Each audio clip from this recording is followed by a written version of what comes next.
does it mean to live your mission in life? We talk a lot in our culture about goals, aspirations, dreams. These are all wonderful things. But something they all have in common is that they're all coming from the mind. The mind is very valuable. I'm not an anti-ego, anti-mind kind of person. I'm very intellectual, and I believe the ego is very important, and the goal ultimately is to have a mature, healthy ego rather than to run in circles trying to suppress it. So we use our mind to consider things like our goals and aspirations and dreams, to get specific about details. I want this kind of life, I want this kind of career, I want this kind of partner. But there's something else that I can only call a mission. Maybe we could refer to this as something like Dharma or a soul's intention. It's something deeper and something that transcends our mind. And I feel like we're always in this interplay between our intellectual understanding of what we want in life, our goals, dreams, and aspirations, and then this deeper thing that I can only call our mission. And that's quite scary, you know. I think the hardest part about following our mission and living our mission, maybe we can call it our purpose. The hardest part about this is the fact that we don't know what it is. And I've noticed in my own journey that I've been walking this path and I keep taking steps towards my mission, or taking steps on my mission, and I keep trying to figure out what that is. I keep trying to turn my mission into a goal, an achievable, understanding thing that my cognitive mind can put a label on. Oh, I'm going to live here. I'm going to do this for money. I'm going to have this kind of van, or whatever it is. And the mind comes in and it has this very strong tendency to want to get it right. Oh, I have to get my mission right. I have to understand it correctly so that I can take the right steps, because I don't want to mess this up.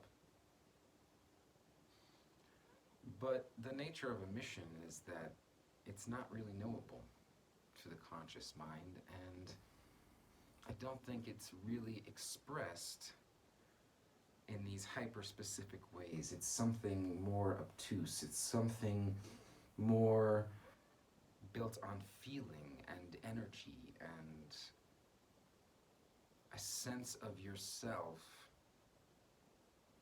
that's bigger than your personality, bigger than the name you were given, bigger than who your friends and family think you are, bigger than even who you think you are. It's something very ancient, something from the soul. What is the soul's mission in your life? First, you have to accept that your soul even has a mission. Some people debate that. Some people debate that we even have a soul. I'll leave that up to you.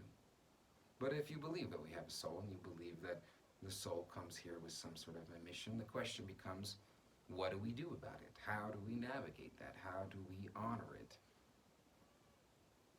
And the unknowing that is inherent to our process of mission, that unknowing that is just part of it, is very intimidating. And oftentimes the fact that we don't know what our mission is in a concrete, conceptual manner is our greatest obstacle to that mission. And we find a lot of ways to resist it. We find a lot of ways to doubt it. We find a lot of ways to fear it. And I think that most of that is rooted in the fact that we are so conditioned to navigate the world through our conceptual frameworks and our intellectual abilities. Especially those of us from the West, we're very conditioned to believe that to understand something at an intellectual level is necessary, and that not understanding something at an intellectual level is possibly even dangerous.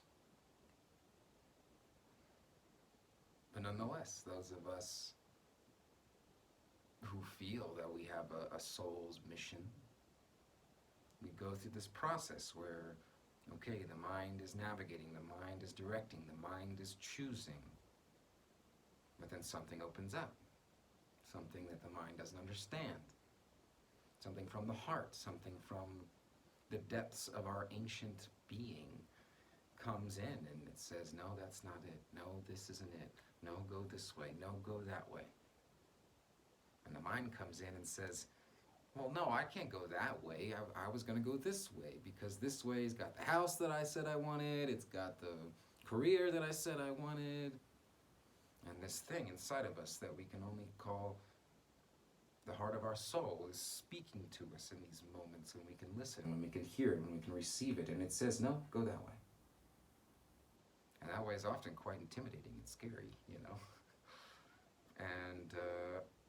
And at times we say, okay, I'll do it. I'll go that way. But we don't know where that path is leading us, and we don't know what exactly it is that's calling us and what exactly it's calling us to do. But sometimes we say yes, and we take that left turn instead of going right, and then we start taking steps on the path, and it gets confusing and scary, and so the mind comes in and says, okay, I got to figure this out. I got to figure this out. Got to get it right, got to conceptualize it, got to have a plan, 10-point plan for my soul's mission. Yeah, good luck with that. Because understanding the soul's mission is something that can only really be experienced in the present moment. We might get glimpses and pieces of it through visions and ceremony and dreams and messages in our prayers and meditations. We might get metaphorical representations of what our mission is to help us trust and follow that soul, that heart of the soul. But ultimately the mind just comes in and clings on again, projects, this is what it should be, this is what it shouldn't be, this is what's safe, this is what's not safe. And it just becomes another right turn that our soul's heart, the heart of our soul, has to come in and say, nope, here's a left.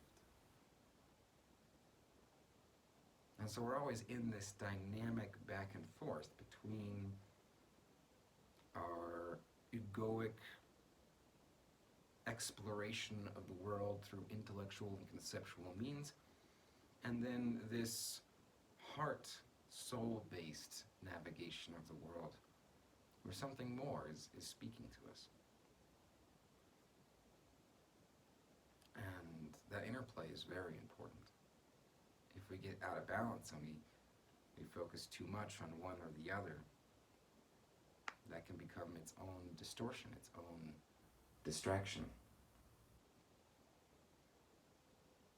And I think sometimes the thing that scares us the most is indicative of our soul's mission. And so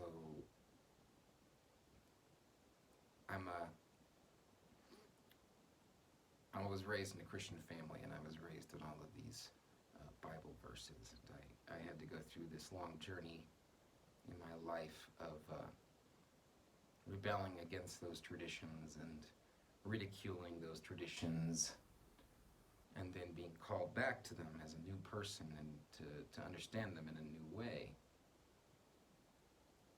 And I think of the story of Jonah. I've come back to this story many times. In the story of Jonah, Jonah is a man who God calls to go to a particular city and do a particular thing. And Jonah doesn't understand what this means, and he doesn't know what God wants him to do there, and so he resists. And eventually, he finds himself on this boat, and a great storm comes. And the other people on the boat find out that he is running from God, and so they toss him overboard. And as soon as they toss him overboard, the storm clears. And eventually he's swallowed by a giant whale or a giant fish. Spends 3 days in the belly of this whale until finally he says, "Okay, I'll go. I'll listen." And God commands the fish to spit Jonah up on the shore, and he goes to the city and he does God's work. Now, obviously, that's a very Judeo-Christian way of explaining it, but there's a deep truth there, that on some level we can't actually resist our soul's mission. We can't actually say no. I mean, we have free will. We can do whatever we want, but on some level, when there's a deep soul calling, you really only have two choices. You can run from it and find yourself in the belly of a whale and suffer in that way. Or you can say okay, and you can put one foot in front of the other without any conceptual understanding of what you're being asked to do. And that's scary, because you're going to have to confront things. You're going to have to face things. It's going to take you places that you never would have gone otherwise.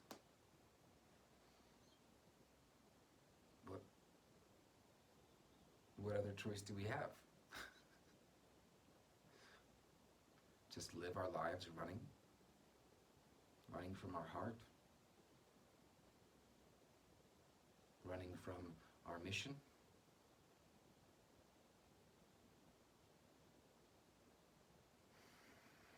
There is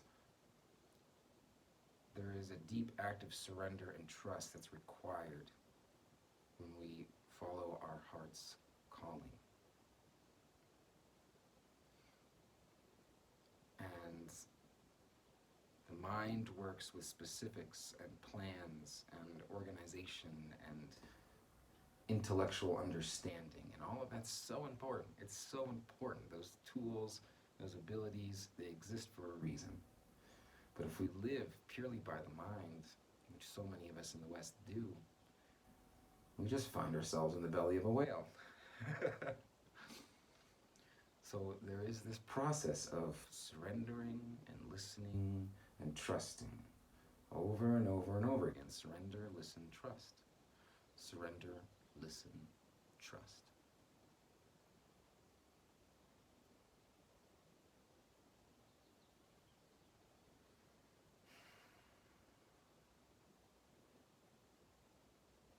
That feels like a good completion point.